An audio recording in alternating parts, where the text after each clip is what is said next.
Olá, queridos, paz e graça da parte de Deus, o Pai, e também do Senhor Jesus vos sejam multiplicadas. Estamos de volta mais uma vez aí com o quadro Café com Pastores e Líderes. E hoje eu estou tendo o privilégio de entrevistar o pastor Edi Vinagre. O pastor Edi Vinagre é pastor da Assembleia de Deus em Vila Bela, aqui em São Paulo. Um grande ministério, uma grande obra. Nós estamos hoje aqui no acampamento Vila Bela, né, pastor Edi? Recanto Vila Bela. Recanto Vila Bela, onde está tendo a UMASC, que é o evento da União Masculina da Assembleia de Deus de Vila Bela. E o pastor Edi é que preside todo esse trabalho, coordena esse trabalho juntamente com a diretoria. Nós estamos tendo o privilégio hoje de poder entrevistá-lo. Pastor Edi, paz do Senhor, o senhor está bem? Grande trabalho essa história. Fale algo aí pra gente acerca disso. Desde já a paz a todos, louvamos a Deus por essa oportunidade, ao pastor Marcos, que é um amigo que Deus nos deu. Amigos são pessoas que Deus constitui na vida da gente, você não escolhe muitas vezes dentro desse contexto, ministerialmente falando. Mas louvamos a Deus, desde já pastor Marcos, quero agradecer pela oportunidade, agradecer pela pessoa do pastor Marcos estar cooperando conosco aqui de uma forma brilhante. Mas nós estamos aqui no Recanto Vila Bela, na cidade de Atibaia. Nós somos a Assembleia de Deus em Vila Bela, a nossa sede, Vila Bela, São Paulo, mais especificamente na região de Vila Prudente. E nós temos servido a Deus todos os anos aqui, nesse encontro da UMASC, que é a União Masculina da Assembleia de Deus de Vila Bela, pastor Marcos. E Deus tem sido bom conosco nesse trabalho. Amém. Pastor, o senhor já tem uma jornada, né? Hoje o senhor preside esse campo, mas a gente sabe que tudo na nossa vida começa pequeno e depois vai crescendo, vai avançando. Isso é o natural do reino, né? Do reino. E como aconteceu a história do seu ministério, do seu pastorado, da sua caminhada com Deus, pastor Edi? Pois bem, pastor, eu sirvo a Deus em Vila Bela desde o meu nascimento na fé. Já fazem mais de 30 anos que eu me encontrei com Jesus em Vila Bela. Jesus me salvou. Sou oriundo do estado do Paraná. Vim a São Paulo a trabalho. E aqui Deus foi bom comigo, me salvou. E eu venho servindo ao Senhor durante todos esses anos. Fui pastor de diversas congregações e me tornei vice-presidente da igreja. E já fazem 17 anos que eu estou presidindo esse campo. Na verdade, comecei muito novo no ministério. Eu com 35 anos eu me tornei o presidente da igreja, era o vice-presidente, o pastor jubilou na época, e eu então me assumi o ministério com 35 anos. Hoje eu estou com 51 anos e temos presidido a igreja durante esse período. Que bênção, hein? Durante esse período, com certeza, o senhor teve momentos de dificuldades, é normal na carreira do obreiro, né, na vida ministerial, mas sempre existem aquelas situações que marcam a gente. E qual foi assim a situação que o senhor vivenciou que mais lhe marcou nessa trajetória ministerial? Pastor Marcos, eu julgo que só muda os personagens, mas as lutas nesse sentido quase que são comuns na vida ministerial. O maior embate que eu tive é que quando eu assumi a presidência da igreja, o que eu tinha de idade, alguns pastores que serviam conosco tinham de ministério. Então, houve uma rejeição natural por parte desses pastores que havia, porque sempre entra aquela deixa, por que não eu? E esse foi um embate que nós sofremos durante 5 a 6 anos aproximadamente, para que pudéssemos implantar a visão que Deus havia nos dado para trabalhar. Isso é quase que um tempo comum dos pastores que assumem presidência. Antes de 5 anos você não consegue consolidar uma visão para que o trabalho possa deslanchar. Então a oposição interna foi o maior desafio que eu tive para formar, fazer discípulo e levar a igreja dentro da visão que Deus havia nos dado. O senhor considera que o maior desafio da atualidade é essa transição de... A gente entende que nós estamos vivendo num mundo pós-moderno, né? E não se muda conceito bíblico, não se muda a doutrina, mas nós entendemos que o mundo vai evoluindo, as formas de trabalhar se tornam diferentes e naturalmente nós, como líderes da igreja, precisamos nos adaptar para continuar conquistando, avançando, preenchendo os espaços. E o senhor considera que este é o maior desafio, esse processo de transição de uma visão para outra? Pastor, o senhor tocou num ponto muito importante. Veja, meus irmãos, dentro da minha visão pastoral, às vezes coopero com um pastor aqui, outro ali, e vejo as mesmas dificuldades. Qual é o desafio do momento da transição? Você manter a doutrina, a unidade doutrinária, certo? E adequar-se ao novo da metodologia. As metodologias, elas são dinâmicas, elas mudam. Era assim com Cristo, foi assim com Paulo e assim sucessivamente. Agora, pontuando algumas coisas, pastor, eu entendo que o maior desafio hoje para qualquer pastor que quer seguir dentro de uma visão doutrinária é levar os obreiros, a igreja em si, aos princípios bíblicos, por exemplo, de submissão. Nós ministramos, o senhor sabe, sobre o tema autoridade espiritual, e são raras as igrejas que nós passamos para não encontrarmos barreiras, pastores sofrendo absurdo com o problema da insubmissão, a liderança que não é coesa no quesito da autoridade espiritual. Isso é um mal sem precedente na igreja atual. Por quê? Porque hoje todo mundo é pastor numa rede social, todo mundo é pastor no YouTube, todo mundo é pastor simplesmente fazendo o seu canal. Não é por aí, meus irmãos. A igreja precisa ser pastoreada, os obreiros precisam ser liderados. Segundo ponto da transição, pastor, é que nós não podemos nos fechar. Há muitas verdades que são ditas de forma errada. Então, por que não apresentarmos de forma correta? Há muitos temas que são hoje tratados aí por terceiros, por ausência de púlpito, por ausência daquele líder que ensina a igreja, como disse Paulo aos presbíteros de Éfeso, todo o caminho de Deus, todo o caminho de Deus. Então esse é o desafio, Bíblia é o desafio do momento. Não adianta você tratar como há tempos passados, eu sou pastor, comigo é assim, isso não funciona. Tem que ser Bíblia, é a palavra de Deus que muda e que leva a igreja à visão correta. Luiz, manter a palavra, foco nela, se firmar nela. Pastor Edi, eu sei que na nossa trajetória ministerial a gente experimenta situações e, como nós cremos no sobrenatural, a gente vive milagres. Na sua trajetória ministerial, assim, qual o milagre que o senhor pode pontuar que foi marcante, que até hoje, quando o senhor se lembra dessa ação de Deus, ainda lhe faz estremecer diante da majestade do mover de Deus? Pastor, nós temos vivido literalmente um tempo de milagre. Por exemplo, nós estamos aqui num ambiente que, para a nossa igreja, isso é um milagre, né? Deus nos deu esse local, ainda ontem o senhor presenciou Deus repetindo isso, e até em profecia. Isto aqui foi adquirido por um milagre de Deus. Mas, especificamente, quando eu assumi a igreja, nós tínhamos, ao lado da igreja sede em Vila Bela, nós tínhamos um prédio enorme, onde era um laboratório, um departamento, e nós estávamos precisando de espaço para ampliar a igreja, para os cursos teológicos, para tudo que nós temos hoje de infraestrutura. E qual foi o desafio? Nós precisávamos buscar esse espaço. E quando eu fui buscar esse espaço, eu fui para alocar. E quando eu comecei a conversar com o proprietário para alocar, Deus disse para mim, compre o prédio. E nós não tínhamos literalmente recurso algum para adquirir esse prédio. Então eu chamei a igreja e disse, olha, irmão, nós vamos fazer um propósito de oração. E nós fizemos um propósito de 40 dias de oração, todos os dias às 5 horas da manhã. E qual era a oração? Senhor, dai-nos esse prédio. E oramos. E depois de orarmos, nós então começamos a falar com o proprietário. Ele fez como Moisés a Faraó, ia e voltava, porque toda vez que ele vinha, eu fazia uma proposta, ele não aceitava. Resumindo, nós compramos esse prédio na época, que hoje vale em torno de 3 a 4 milhões de reais.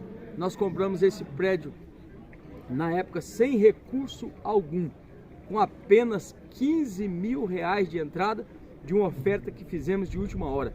E Deus moveu, Deus literalmente moveu. Então nós temos vivido, pastor, muitos milagres na área de finanças.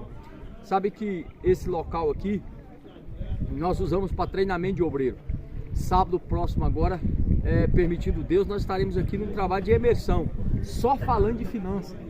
Às vezes as pessoas criticam quem fala de finanças aí fora, mas entre você falar demais e falar de menos, a omissão também é pecado tão quanto. Então, mas olha, estou ensinando de forma errada, ensine você de forma correta. Esse é o desafio do líder. E nós temos vivido esses milagres financeiros. Por isso que eu conto isso, porque nós somos a Assembleia de Deus, e a Assembleia de Deus tem um meio tradicional de falar de contribuição. Aqui o senhor percebeu que nós falamos de forma diferenciada. Então nós fazemos aqui treinamentos de obreiros e temos reciclado os obreiros dentro dessa visão. Maravilha, temos presenciado mesmo a forma diferenciada como o senhor conduz o trabalho, trata o tema, né? E também temos presenciado os resultados que essa forma diferenciada tem produzido aqui nesse lugar.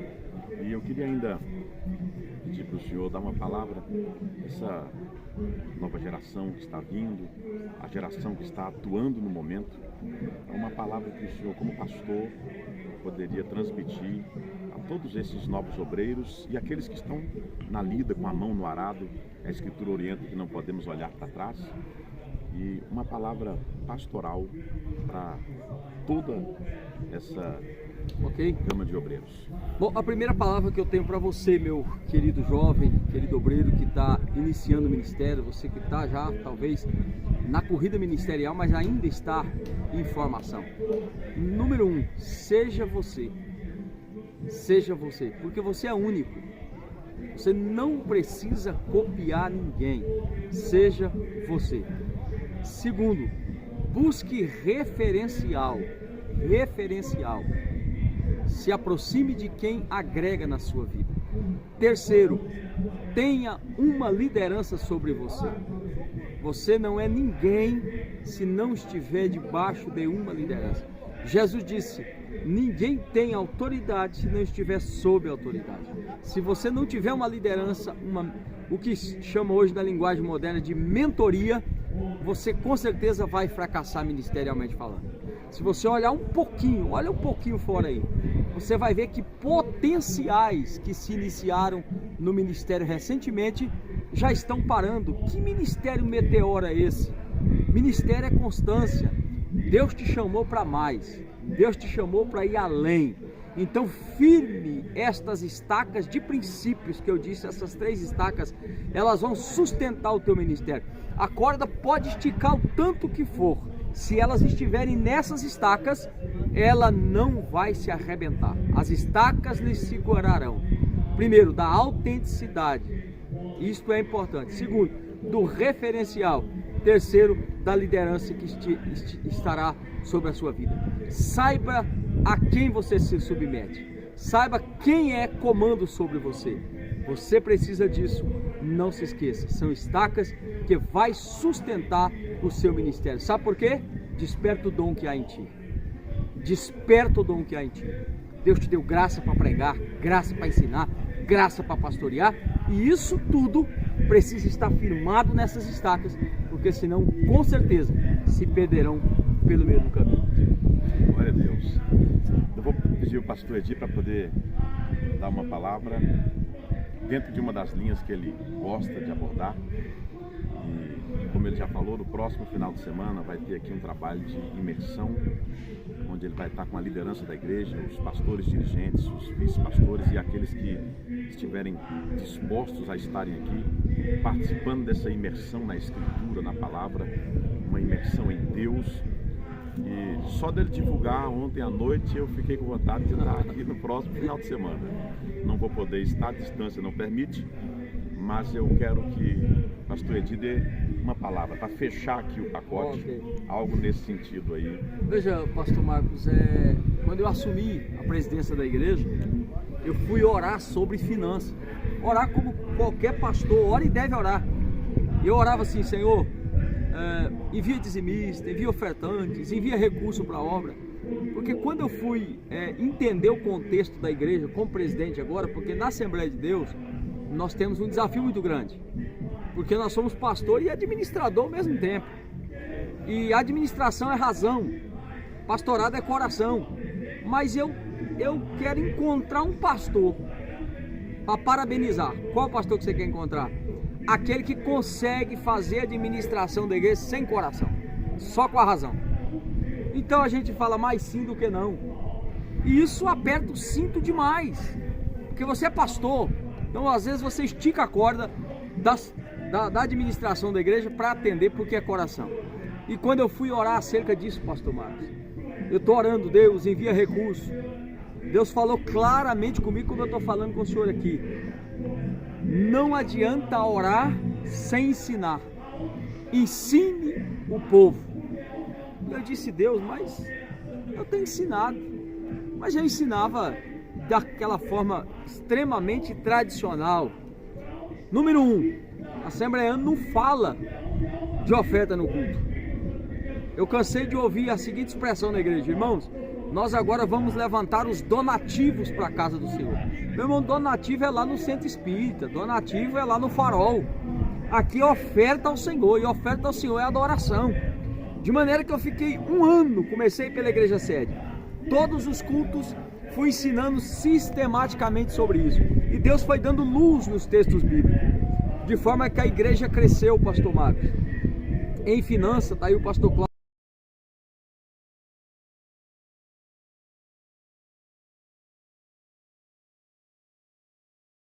A igreja cresceu mais de 100% no quesito dízimo. Agora, o susto foi no quesito oferta. A igreja só cresceu mais de 3.000%. Pastor Edi, mas passou a entrar muita oferta? Não, é porque não entrava nada. De maneira, irmão, que se você pegar um culto seu hoje, contabilize isso. Veja quantas pessoas tinha no culto. Terminando, vai lá e conta a oferta normal que entra no culto. E você vai ver que a oferta do culto não paga o culto. Estou falando de oferta, porque culto custa. O obreiro que está atendendo o culto custa. A água, a luz, o prédio, tudo custa no quesito culto. Agora, esse não é o desafio. O problema é que altar abençoado, povo abençoado. Altar próspero, povo próspero. Agora, qual é o desafio do obreiro? O obreiro diz, pastor, eu não vou ficar falando de oferta porque vão dizer que eu só peço dinheiro. Deixa eu dizer uma coisa para você, meu irmão. Você precisa ensinar todo o conselho de Deus. Isto é doutrina. Então, pastor Marcos, nós passamos a falar desse tema. De maneira que os milagres começaram a acontecer. Alguém perguntou para uma moça muito hábil no caixa do banco. Todas as vezes que chegava uma nota falsa para ela, ela já identificava muito rápido. Perguntaram para ela, como é que você conhece as notas falsas com tanta facilidade? Ela disse, olha, eu não conheço nota falsa. Conhece, você identifica muito rápido. Ela falou, não, é que eu conheço a verdadeira. Então quando chega a falsa, eu sei que é falsa, mas não por causa da falsa, por causa da verdadeira. Irmão, se você ensinar a doutrina verdadeira no quesito finança, automaticamente os crentes vão abolir o que é falso. Mas se ele não sabe o que é verdadeiro, ele pode levar o que é falso pensando que é verdadeiro. Então esse tema, pastor, agora por exemplo, nós vamos fazer uma reciclagem nisso, e eu vou ensinar durante esses dias os 3 princípios, os 3 segredos que se todo cristão colocar em prática, ele prospera na terra. São 3 segredos bíblicos. Lembrando, um só depende de Deus, os outros 2 dependem do crente. Se o crente pratica isso, não tem como ele não prosperar. Então nós falaremos durante esse final de semana. Vem para cá você também, do canal do pastor Marcos Silva. Viu, porque eu queria estar aqui na próxima semana, a propaganda mexe com a gente, viu? Deus abençoe, pastor Edi, nossa gratidão pela palavra, pelo momento com o senhor, também por esses dias que foi um privilégio para mim poder estar aqui participando desse evento e sendo ministrado. Eu estou retornando edificado, o cálice transbordante, que nem o salmista no Salmo 23, e eu já quero deixar registrado aqui a nossa gratidão a Deus pela sua vida, pela diretoria da Assembleia de Deus de Bela Vista e a diretoria do Congresso de Varões que está acontecendo. Que Deus abençoe os irmãos. A nossa gratidão. Muito obrigado por tudo, pastor. Amém. Pastor Marcos, mais uma vez eu quero agradecê-lo pela sua